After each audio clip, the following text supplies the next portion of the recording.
നിങ്ങളുടെ ഇനി ഒരു കാര്യത്തിലും വരരുതെന്ന് കരുതിയതാ. എന്നാലും നിങ്ങൾ എല്ലാവരും ആവശ്യപ്പെട്ട നിലയ്ക്ക് വന്നു. ഞാൻ എന്താ ചെയ്യണ്ടേ? എന്തായാലും നമ്മുടെ കുടുംബത്തെ മൂത്ത കാരണം ഒരു വല്യമാമ തന്നെയാണ്. വല്യമാമ ഒന്ന് ആലോചിച്ച് നോക്ക്. എന്റെ കല്യാണം കഴിഞ്ഞിട്ട് 8 കൊല്ലായി. എനിക്ക് എന്താ തന്നെന്നറിയാലോ? 15 പവൻ. ഇപ്പൊ സുധയ്ക്ക് കൊടുക്കാൻ പോണത് 50 പവനാ. കൊടുത്തോട്ടെ, ഒരു പരാതിയില്ല. എന്ന് വെച്ച് ഞങ്ങൾക്കെല്ലാം അവകാശപ്പെട്ട തറവാട് മാത്രം വിൽക്കാൻ പറ്റില്ല. വിറ്റും ആരാ പറഞ്ഞ നിന്നോട്? വിറ്റും പെറുക്കി ഈ കല്യാണം നടത്തുമെന്ന് പറഞ്ഞ് ആധാരക്കെട്ടും കൊണ്ട് മെനഞ്ഞാൻ ഇറങ്ങി പോയതാ.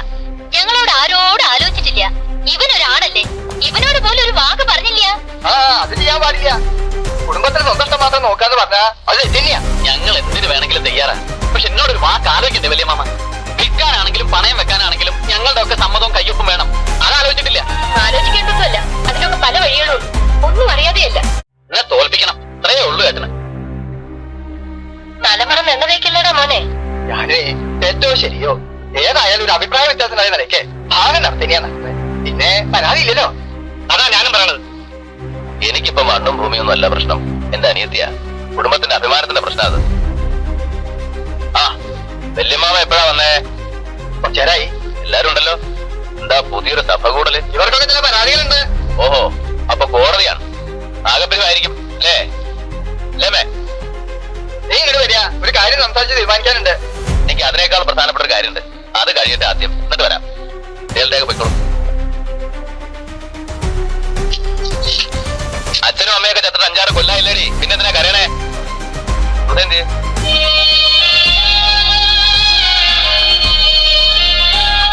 മുഖത്ത് വല്ലാണ്ടിരിക്കണേ? അവള് കരച്ചിൽ തന്നെയാ. കുടുംബത്ത് കലഹം ഉണ്ടാക്കിയിട്ട് ഈ കല്യാണം നടത്തണ്ടെന്നാ പറയണേ. ഒറ്റ വീക്കിയാൻ വെക്കും. കുടുംബത്തെ കാര്യമൊന്നും നീ നോക്കണ്ട. നീ നിന്റെ കുടുംബം ഉണ്ടാവുമ്പോ നോക്കിയാ മതി. വല്യേട്ടനെ എല്ലാരും ഒറ്റപ്പെടുത്തും. വല്യേട്ടനെ എല്ലാവർക്കും ഒറ്റപ്പെടുത്താം, പക്ഷെ വല്യേട്ടൻ ഒറ്റപ്പെടാൻ വയ്യല്ലോ. അതല്ലേ വല്യേട്ടന്റെ കുടുക്ക്. എല്ലാം ഉണ്ട്, പക്ഷെ 50 പവന് ചെയ്യാൻ എന്ന് വെച്ച് കല്യാണം നടക്കാണ്ടിരിക്കാൻ പോണില്ല. നിനക്ക് അത്യാവശ്യമുള്ള പൊന്നുണ്ട്. ബാക്കി പൊന്നിന്റെ സമാധാനം ഏട്ടൻ ചെയ്യും. പോരെ?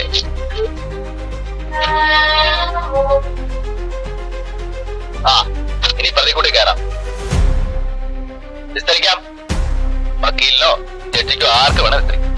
ഏട്ടൻ എന്താ പരിഹസിക്കണോ? ഞങ്ങളോട് ആലോചിക്കാതെ ഏട്ടൻ ചെയ്യണമൊന്നും ശരിയല്ല. ഞാൻ എന്ത് ചെയ്തു? എല്ലാവരോടും ആലോചിച്ച് തന്നെ അവളുടെ കല്യാണം തീരുമാനിച്ചത്. ഒടുവിൽ നീ എന്ത് ചെയ്തു? എന്നെ വഞ്ചിച്ചു. ഇനിയും ഞാൻ ചെയ്യുന്നോ നിന്നോട് ആലോചിക്കണോ? ആഹാരം പാചകപ്പെടുത്തി പണം വാങ്ങിയില്ലേ? അതെന്നോട് ആലോചിച്ചോ? എല്ലാവരോടും അങ്ങനെയാണ്. നിങ്ങളൊന്നും പറയണ്ട, ഞാൻ പറയാം. എല്ലാവർക്കും ഭാഗം പിരിയണമെന്നുണ്ട്, അത് നടത്തി കൊടുക്കണം. ഇനി ആഹാരം ബാധ്യതപ്പെടുത്തിയിട്ടുണ്ടെങ്കിൽ അത് നീ ഏൽക്കുകയും വേണം. അമ്മ എന്ന് പറഞ്ഞു. ഭാഗം നടക്കട്ടെ. എല്ലാരും തല്ലിപ്പിരിയണേലും നല്ലത് അതന്നെ. നടക്കട്ടെ. വല്യമ്മാവ തന്നെ ഒന്ന് നടത്തി കൊടുക്കുക. എനിക്കിത് കാണാൻ വയ്യ. നടക്കട്ടെ. പിന്നെ നിങ്ങൾ ആരെയും ഞാൻ ബാധ്യതപ്പെടുത്തിയിട്ടില്ല. ഈ സ്വത്തിൽ എനിക്കും എന്റെ മക്കൾക്കുള്ള അവകാശം സുധയെ കിട്ടാൻ പോകുന്ന രാധാകൃഷ്ണൻ എഴുതി കൊടുത്തു. അല്ലാതെ നിങ്ങളാരെയും ഞാൻ വഞ്ചിച്ചിട്ടില്ല. അത് പറയുമ്പോ ഇവർ എന്നോട് പറഞ്ഞ ചില കാര്യങ്ങൾ കൂടി പറയേണ്ടി വരും. 10-20 കൊല്ലായിട്ട് ഈ സ്വത്ത് മുഴുവൻ നീ തന്നെയല്ലേ നോക്കി നടത്തണേ? അതിന് ആദായവും നീ തന്നെയല്ലേ പറ്റണേ? ഒരു കണക്കും ഇതുവരെ ആരും ചോദിച്ചിട്ടില്ലല്ലോ. ആ കണക്ക് എങ്ങനെ വക കൊള്ളിക്കും? ഇവൻ സ്വന്തം കാര്യം നോക്കാനല്ലല്ലോ, കുടുംബം നോക്കിയില്ലേ? എല്ലാരും വളർത്തി ഒരു നിലയിൽ എത്തിച്ചില്ലേ? അതൊക്കെ പറയുമ്പോ പറയാന്നല്ലാതെ കൃത്യമായിട്ടൊരു കണക്കില്ലല്ലോ. ഇല്ലമ്മേ, ഇല്ല. എന്റെ ഒരു കണക്കില്ല. എന്റെ അധ്വാനത്തിന് കണക്കില്ല, എന്റെ ജീവിതത്തിന് കണക്കില്ല. എല്ലാം നിങ്ങൾക്ക് ഇഷ്ടം. പക്ഷേ എന്റെ മക്കളെ ഞാൻ തന്ന നേരത്തെ നടക്കട്ട് എന്നേരല്ല ഈശ്വരന്റെ. ആ കണക്കറിയാൻ ഞങ്ങളുടെ പഠിപ്പ് പോരാ പോരാ.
പക്വത ഇല്ല.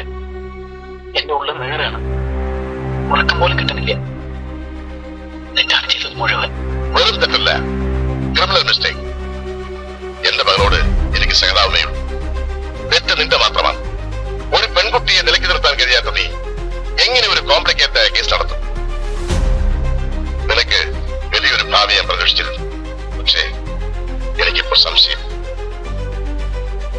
ഒരു കുടുംബത്തിലെ നീതിയും ന്യായവും നടത്താൻ കഴിയാത്ത നീ എങ്ങനെ കോടതിയിൽ മറ്റുള്ളവർക്ക് വേണ്ടി നീതി നടത്തും? വിജയൻ തന്നെ എന്റെ മകൾക്ക് വാങ്ങിക്കൊടുക്കുകയായിരുന്നില്ല, അവളെ തനിക്ക് വിവാഹം കഴിച്ചു തരികയായിരുന്നു.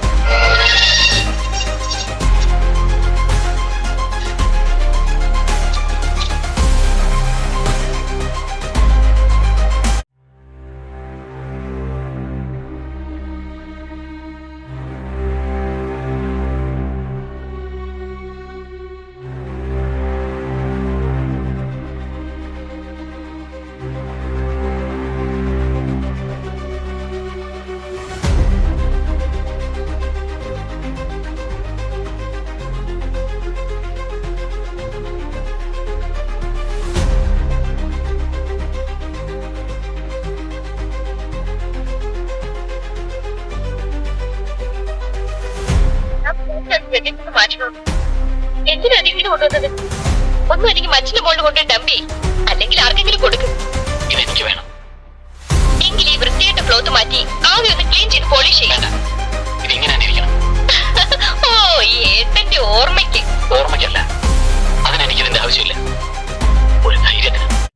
ഞാൻ ഒറ്റയ്ക്കല്ല എന്ന ധൈര്യത്തിന്. ഓ, സെന്റിമെന്റ്സ് പാരമ്പര്യമായിട്ടുണ്ടല്ലോ ഈ ചീപ്പ് സെന്റിമെന്റ്സ്.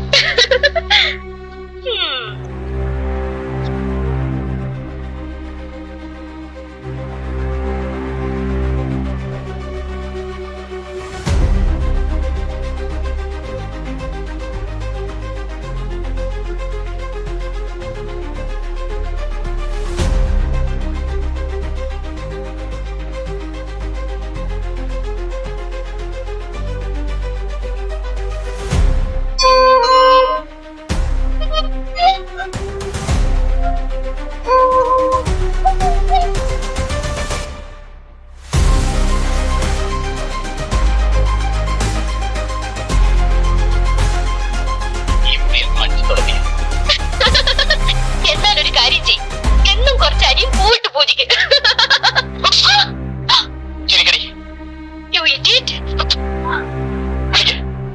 നിനക്ക് അടിയുടെ കുറവാണ്.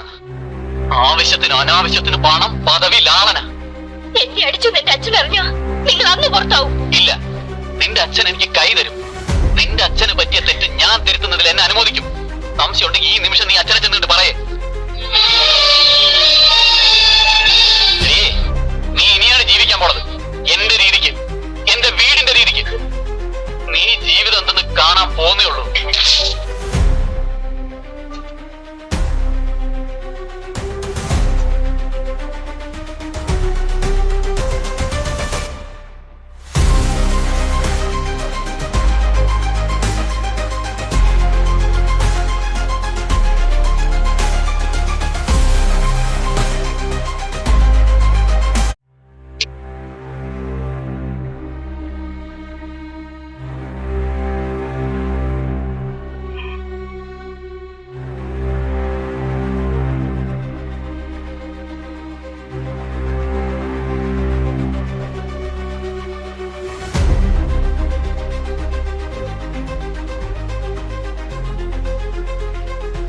അകത്തേക്ക് പോടാ.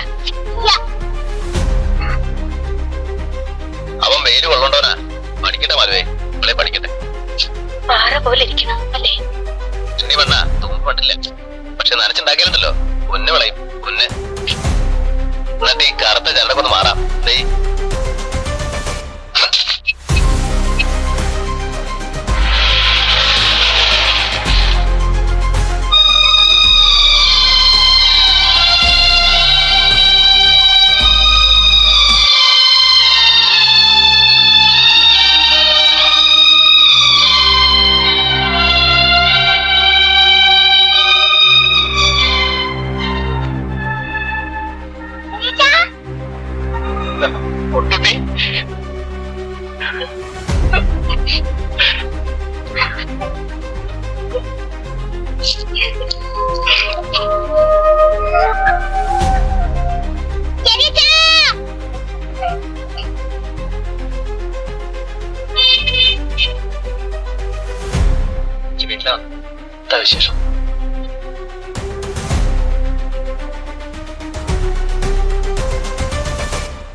ഏട്ടനങ്ങനെ ചിന്തിക്കാൻ പോലും പറ്റൂടാ. ഒരുപാട് വേദനിപ്പിച്ചിട്ടുണ്ട്, ഒരുപാട്. ഒക്കെ മാറും. ഏട്ടനെടുത്ത് എന്നോട് വരണം, ഒറ്റപ്പെടുത്തരുത്. എനിക്ക് വീട് വേണ്ട, സ്വത്ത് വേണ്ട, ഒന്നും വേണ്ട. ഏട്ടനും എടുത്തി മക്കളോട് ഉണ്ടായിരുന്ന മതി. വേണ്ട, ഇനി ഒരു മടക്കല്ലേ. പറ്റിപ്പിടിച്ചു നിന്നു പറിച്ചെടുത്ത പോലെയാ പോന്നേ. നീ വേണ്ട. ഏട്ടനത് ഉപേക്ഷിച്ചു കഴിഞ്ഞു. പുതിയ മണ്ണ് ഉണ്ടായിരുന്ന പൊന്നും കൂടിയെ കൊടുത്ത് വാങ്ങിയതാ. അതൊക്കെ ഇനി ഉണ്ടാവും. പണ്ട് ഇതുപോലൊരു ഭൂമിയായിരുന്നു നമ്മുടെ. നിനക്ക് ഓർമ്മ ഉണ്ടാവില്ല. തികച്ചുണ്ടാക്കി ഇവിടെ അതുപോലെ ഉണ്ടാക്കണം. ഉണ്ടാവും. ഈശ്വരൻ ആരോഗ്യ ആയുസൊക്കെ തരികയാണെങ്കിൽ. അമ്മയോട് ഞാൻ ഏട്ടനെ കൊണ്ടേ ചെല്ലുമെന്ന് പറഞ്ഞിട്ടാ പോകുന്നു. അമ്മയോട് പറയാം, ഞങ്ങൾക്ക് ഇവിടെ സുഖം. നിങ്ങൾക്ക് എന്ത് ആവശ്യം ഉണ്ടായാലും ഏട്ടൻ വെളിപ്പെടുത്തുണ്ടാവും. വയ്ക്കോ, അമ്മ കാത്തിരുന്ന് വിഷമിക്കുണ്ടാവും. ഒരു ഗ്ലാസ് കാപ്പിയെങ്കിലും കുടിച്ചിട്ട്. വേണ്ട, പാലില്ലാത്ത കാപ്പി. കയറി ഒന്നും ഇരിക്കാൻ പോലും സ്ഥലല്ലേ. ഒക്കെ ഉണ്ടാവും. അന്ന് വരണം, ഭാര്യയും മക്കളും ഒക്കെ ആയിട്ട്.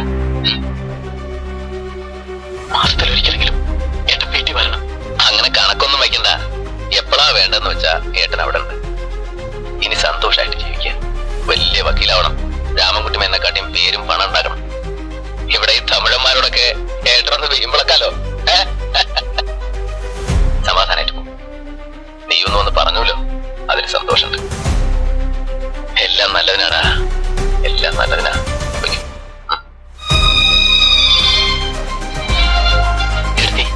ഞാൻ ഇടയ്ക്ക് വരാം. ആ, ശോഭയോട് പറയൂ.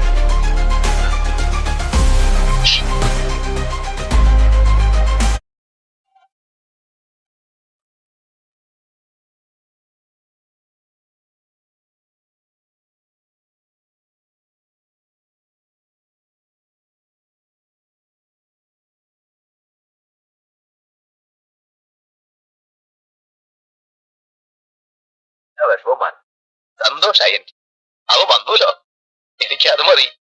പാവാവൻ ഒരു സാധു.